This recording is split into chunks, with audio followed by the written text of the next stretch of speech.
The October 2022 market report is in from the Austin Board of Realtors.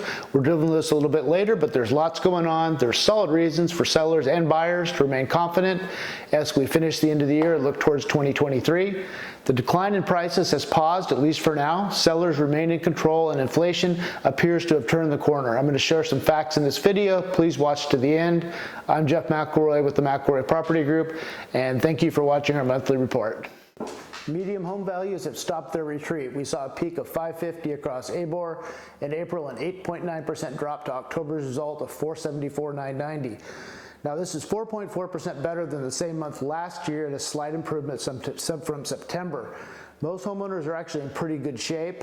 You know, the winning numbers, so I like to call them, illustrate the point very clearly, showing the values over the last 10 years to be just around 10% compounded growth rate.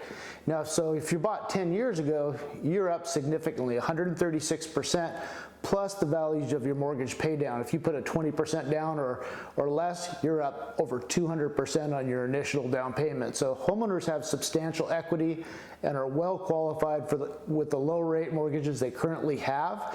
So it's highly unlikely that we're going to see distressed sellers, irrational discounting behavior to get properties sold, or a flood of properties coming onto the market.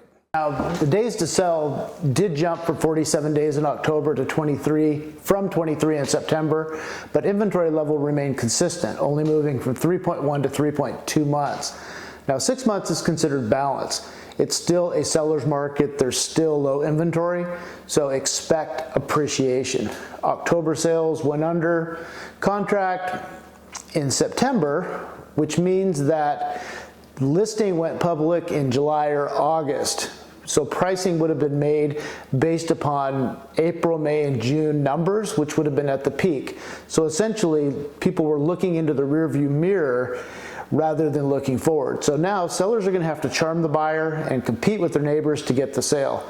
The buyer has time to compare multiple properties and negotiate with the seller that they choose, or even negotiate with multiple sellers at the same time.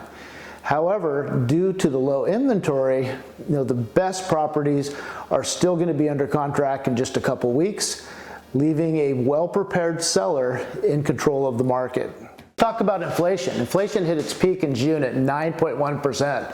This was a 40-year high and then declined each month down to 7.7% in October as the Fed continued to push the funds rate upwards to combat inflation. Now, interest rates have been tracking with inflation since early 2022 before the Fed started raising their rates. So mortgage rates retreated slightly based on that report, even with the funds rate increasing to 3.75 in the same week. Now, if inflation continues downward, expect rates to retreat towards the high 5% range in 2023. I'm hopeful they will, which then will return a lot of the buyers' purchasing power and really should unlock some of this pent-up demand in the market.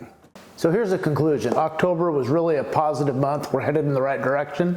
Home values stopped declining. Inventory levels remain consistent, leaving sellers, yes, sellers, in control of the market despite the increased time to sell. Listing prices being set in a rearview mirror clearly wasn't working, but it's partly to blame. List prices must be favored pending and recent closed sales rather than looking back 60 or even 90 days or more.